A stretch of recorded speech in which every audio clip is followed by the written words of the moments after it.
senadoras, senhores senadores. Antes de mais nada, eu quero também aqui me somar a todos que repudiaram a agressão vil ontem perpetrada contra a senadora Simone Tebet. Divulguei nas redes sociais, dei entrevistas também sobre esse assunto e eu quero aqui externar minha total solidariedade. Doutor Pedro, seja bem-vindo. Vossa Senhoria será tratado aqui com muito respeito, ainda que muitos de nós aqui estejamos profundamente indignados e eu diria até nauseabundos. Só vi situação semelhante nessa CPI quando aquele cidadão, dono da Wizard, dizia: morreram 5, porque estavam fazendo afastamento social. Então, se algum de nós aqui se emocionar, Vossa Excelência releve. O plano que Vossa Excelência representa tem hoje 550 mil vidas. Teve um crescimento importante na pandemia. Em 2019, teve um faturamento de 3,6 bi e um lucro líquido de 432 milhões. Em 2020, faturou de 3,6 para 4,3 bi. E o lucro aumentou de 432 para 496. É uma empresa importante, a maior parte com pessoas idosas. E, naturalmente, que um plano com essa dimensão foi considerado pelo governo um espaço importante para tentar legitimar uma política. Talvez Vossa Senhoria, como diretor médico, não tenha conhecimento, mas eu tenho convicção de que os patrões do senhor fizeram um acordo com o governo. Naquela época, o governo queria desmoralizar o ministro Mandetta e todas as orientações que havia de isolamento social. Para isso, ele precisava provar que esse tratamento que ele preconizava era bom, protegia, todo mundo podia ir para a rua e ninguém ia morrer. Infelizmente, o dono do seu hospital aceitou ser um instrumento para tentar dar legitimidade a essa ação criminosa. E aí começa a se montar a rede. Pela primeira vez, nós estamos vendo aqui a comprovação não só de que o gabinete paralelo existia, como o gabinete paralelo era operante. A Prevent Senior recebeu a consultoria da doutora Nise Yamaguchi e do doutor Zanotto, essa figura aí que, corajoso, na rede social e nas lives, defendia isso. Quando nós pensamos aqui em trazê-lo para a CPI, sabe para onde ele foi? Para o Canadá. Aliás, a gente está acostumado a ver aqui os valentões de internet, quando chegam aqui, ao invés de defenderem aquilo que eles acham que é correto, eles pedem para o Supremo não obrigar eles a falarem, eles dizem: o senhor me perdoe, mas o senhor da mesma forma. Quando o senhor foi perguntado se tratamento precoce resolve o problema, o senhor veio com outras conversas, isolamento social, máscara, não sei o quê. Mas o que aconteceu no ano passado é que boa parte dos negacionistas dizia que tudo isso era besteira, que o bom era tomar cloroquina, azitromicina, ivermectina e esses medicamentos todos. Então, a Prevent Senior aceitou fazer essa pesquisa. Uma pesquisa ilegal. Pesquisa observacional precisa de autorização do CONEP. Vocês não tinham. Por isso, a Prevent Senior foi acionada pelo Ministério Público Federal, porque fez uma pesquisa, divulgou, estimulou o pensamento das pessoas de que era correto e essa pesquisa não era autorizada. A pesquisa que foi autorizada, que era um estudo duplo cego, foi autorizada pelo CONEP no dia 11, 4 dias depois foi suspensa, por suspeitas de que tivesse havido fraude. Então, com todo respeito, a pesquisa que Vossa Senhoria apresenta aqui e a que começou não serve para nada, na minha avaliação. Me desculpe, mas eu tenho que ser sincero. Além do mais, a Prevent Senior não pesquisou só hidroxicloroquina, não pesquisou só azitromicina. Eu vou lhe dizer aqui o que é que vocês pesquisaram.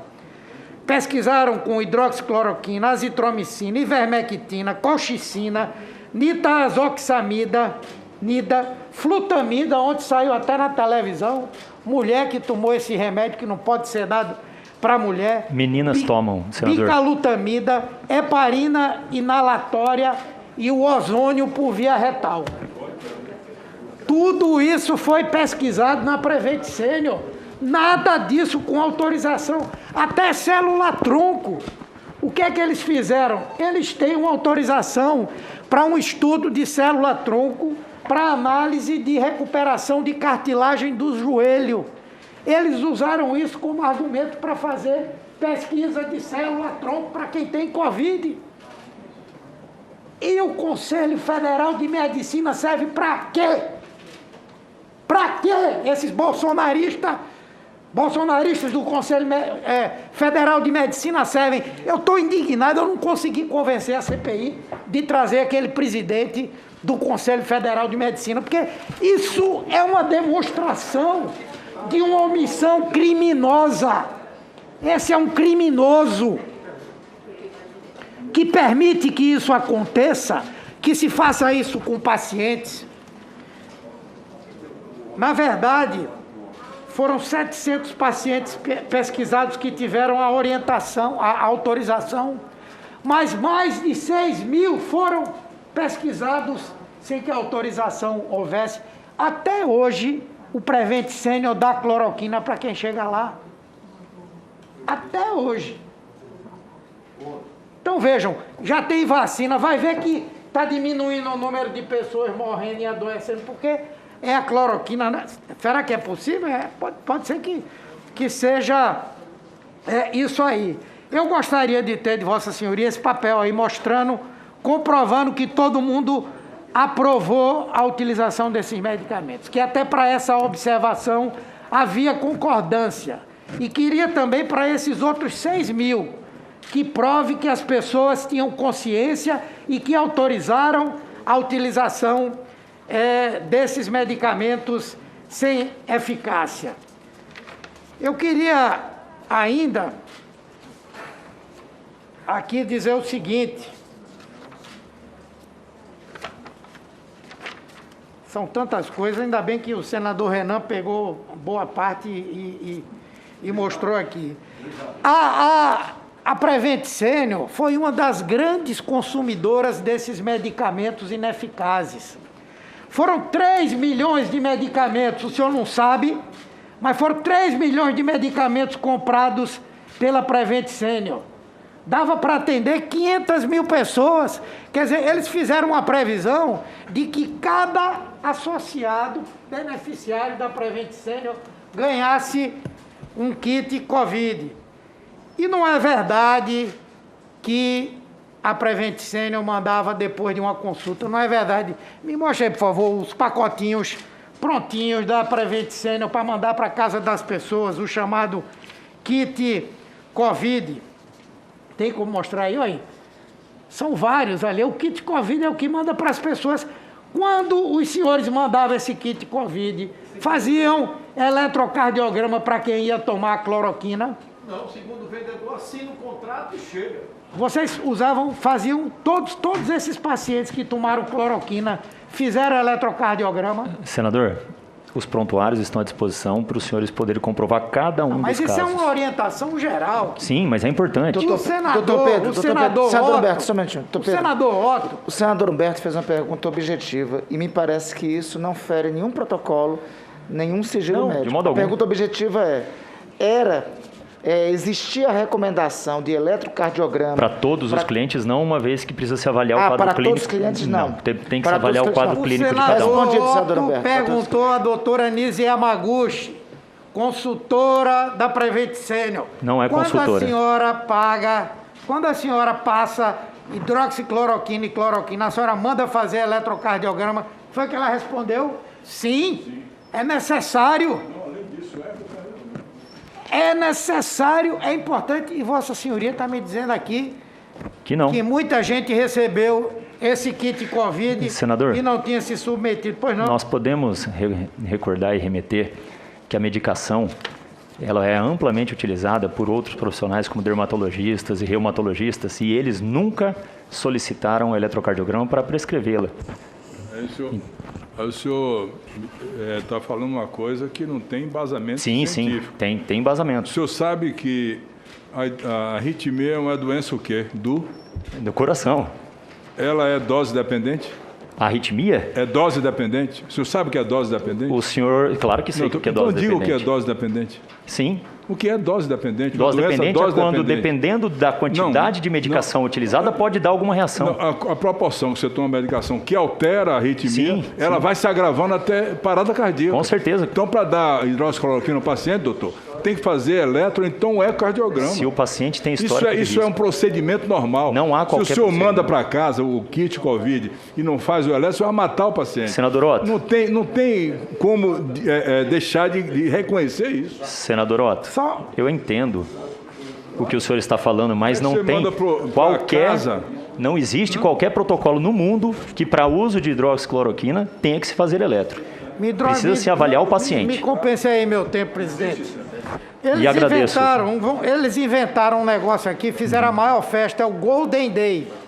O que é o Golden Day? É o seguinte, no protocolo deles, quando a pessoa aparece com sintoma de gripe, no segundo dia, chegou com sintoma de gripe, faz o teste para a Covid. No segundo dia, já entra com a cloroquina e tal. Agora veja que coisa, no segundo dia começa a tomar cloroquina, mas o resultado só sai no terceiro dia. Quer dizer, antes até de saber se a pessoa tem Covid, já começa a tomar a cloroquina. Por quê? Porque diz que se tomar no segundo dia dos sintomas, o resultado da cloroquina é maior. Eu queria saber qual foi a pesquisa que provou isso aí. Foram feitas muitas internacionalmente, não é? É a pesquisa da Prevent? Só se for essa aí. Bom, a outra coisa importante é que a tal da obediência e lealdade, a autonomia, essas coisas todas aqui estão contestadas, está cheio de zaps aqui. Por favor, bota o 22 aí.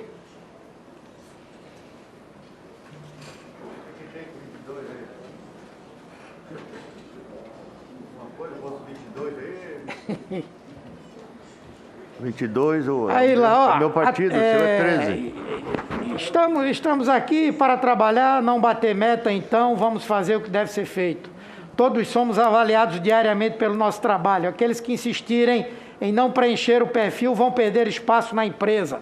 Obrigado e conto com a colaboração de vocês. Atenção, plantonistas, agilizem atendimento, não deixem o tempo estourar. Aí um deles diz, concordo plenamente, mas ameaças deixam o clima meio antiético. De qualquer forma, vamos redobrar os esforços. Ou seja, havia uma pressão para que essas mensagens são de 2017.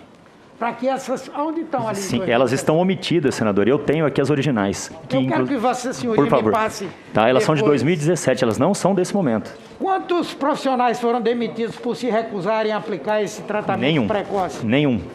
Nenhum profissional foi demitido desse modelo que o senhor relatou. Mostra aí o 23.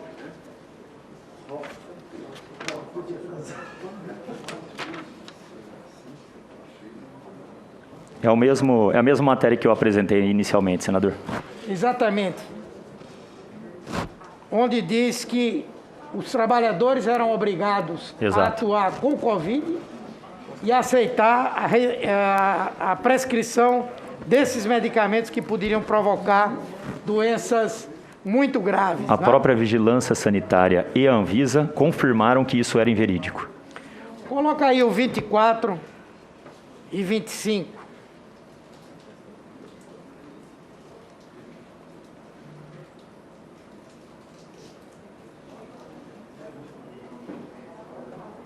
Olha ali. Peço que não podemos perder o foco, voltamos a ter rendimentos ruins, não podemos perder o tônus. Peço imediatamente todos os pacientes, os tutores de plantão, conversem com suas equipes e salientem a importância do tratamento precoce. Isso é muito importante. O outro, peço que mantenham o foco. O tratamento precoce que faz ganharmos o jogo e principalmente diminui o risco dos pacientes. Qualquer paciente com sintomas respiratórios devem ser orientados e deve haver a proposição do tratamento. É isso. Perfeito. Chegou lá, cloroquina nele. Extremamente claro.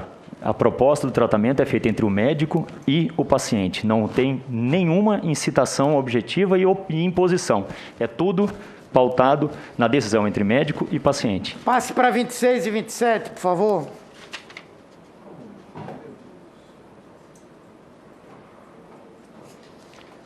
Tá lá. Não esqueçam de que o protocolo são as mesmas. Está em andamento, vamos incluir. Pessoal, olhem o momento de entrar com hidroxicloroquina e azitromicina. Acreditem, vai dar certo. Baixa aí. Sorteia a data dessa, senador, por favor. Essa é no período da pandemia. Perfeito. No momento em que as pessoas estavam desesperadas, 31 de março de 2020. Olha, nós não tínhamos respostas e as pessoas desesperadas para sobreviver. Essa conversa, quem prescreve o médico...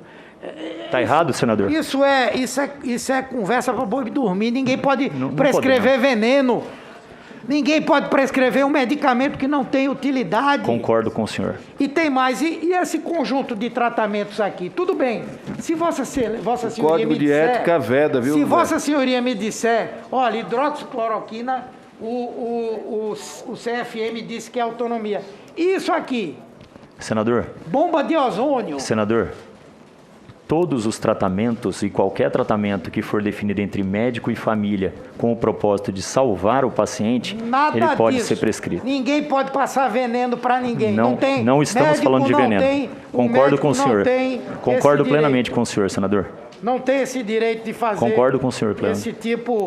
Esse tipo de coisa, não é?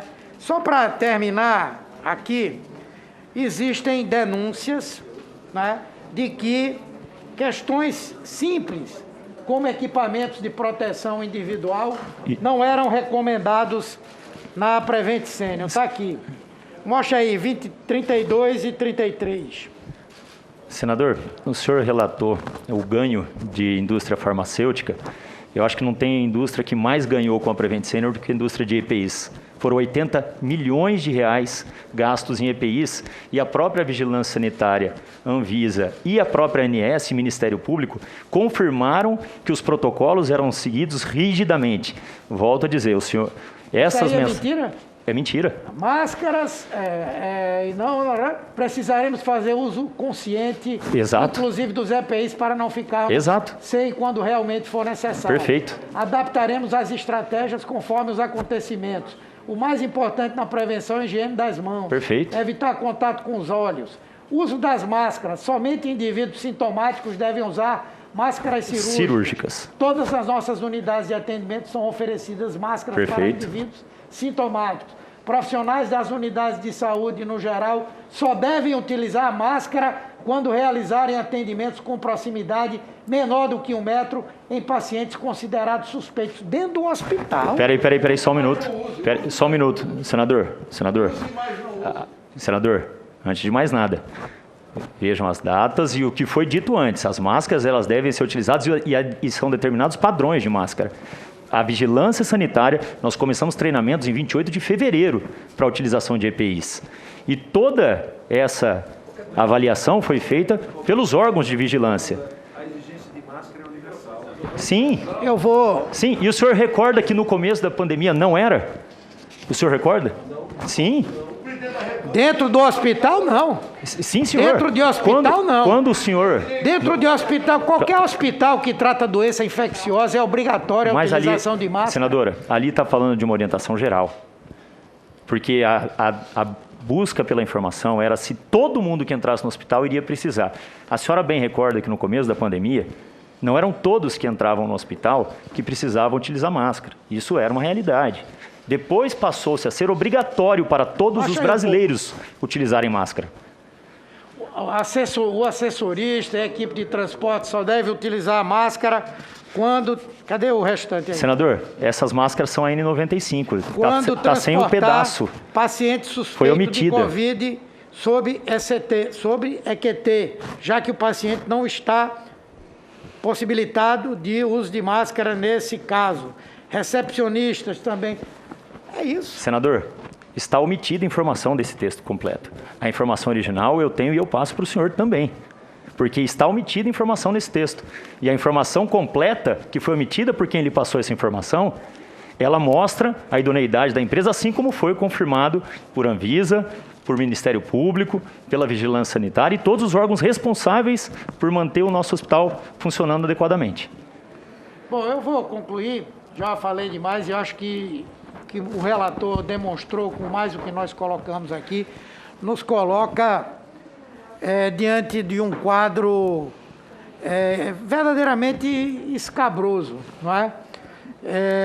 Ouvi atentamente as respostas de Vossa Senhoria, mas está claro que o trabalho que essa instituição fez foi ser o de tentar dar credibilidade a uma postura, a uma estratégia que levou o Brasil a viver essa crise sanitária, econômica, social, política, que nos conduziu... Senador Humberto, e ali está dizendo que não é obrigatório o uso de máscara em UTI. Senador, eu já expliquei. Ele está fora de contexto e eu tenho a mensagem completa. Tem explicação para isso? Sim.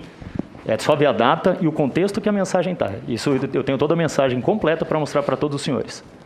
Uhum. E, senador... Mas, doutor, só uma pergunta. Pois não. Em algum momento, em UTI, não é recomendado o uso de máscara? Como o senhor se recorda, senador, anteriormente, ninguém dos acompanhantes, senador. Aí a gente está se referindo a acompanhantes que, desde que nós nos conhecemos... Me permita, doutor Pedro, pois não. Porque está lá. Não está recomendado o uso de máscaras em UTIs para todos os colaboradores... Indiscriminadamente. Colaboradores é quem trabalha para também. Prevent-Senior. Lembra Perfeito? A data que eu pedi para mostrar que está omitida? Perfeito. Mas, assim, independente da data, a data é 26 de fevereiro, Sim. concordo com Vossa Senhoria. Perfeito. A pergunta que faço é o seguinte: em algum momento não é recomendado o uso de máscaras em unidade de terapia intensiva? Hoje em dia, de modo algum. De modo algum. Mas em algum tempo? Em algum tempo, sim.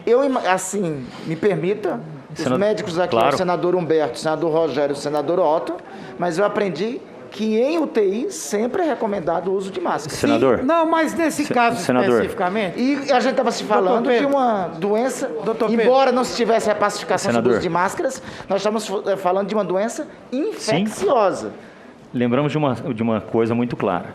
Qualquer hospital do país, se os senhores visitassem antes de fevereiro de 2020, não existia qualquer indicação de qualquer pessoa entrar de máscara ou de funcionários se permanecerem com máscara. Isso é os senhores baixarem na vigilância sanitária de cada estado. Os senhores poderão comprovar isso. De forma nenhuma. Nós aqui nos acostumamos, porque a pandemia, quando chegou ao Brasil, ela já tinha estourado na China e já tinha estourado na Europa. E aqui ainda era uma dúvida, senador. E tudo que nós víamos o tempo inteiro é que ninguém, dentro de um hospital, dentro de uma ambulância, carregando um paciente, nós não estamos falando do cidadão comum no meio da rua, nós estamos falando do profissional de saúde dentro de uma estrutura de saúde. Sim. Tinha que estar assim, claro, e obviamente dentro de uma UTI. Senador, Me permita, doutor Pedro, uma das imagens em fevereiro de 2020 que viralizaram por todo o planeta era dos profissionais de saúde da Itália com marcas no rosto em virtude da utilização do uso de máscaras. Senador, não obstante a questão do habeas corpus e também pela a sua reciprocidade, a sua educação, eu queria agradecer pelo modelo como o senhor se portou a mim, tá? E todas as perguntas que o senhor precisar de resposta, eu faço questão de enviar diante disso que o senhor apresentou. Ok, eu agradeço, mas isso não diminui a gravidade do que aconteceu na Prevent Senior. Eu desejo que Vossa Senhoria não tenha tido nada a ver, que isso seja a produção lá dos proprietários desse hospital. Mas, eles são pessoas idôneas, infelizmente, eu lhe garanto. Infelizmente, esse foi um dos episódios mais tristes que nós tivemos a oportunidade de assistir aqui nessa CPI. Muito obrigado, senhor presidente.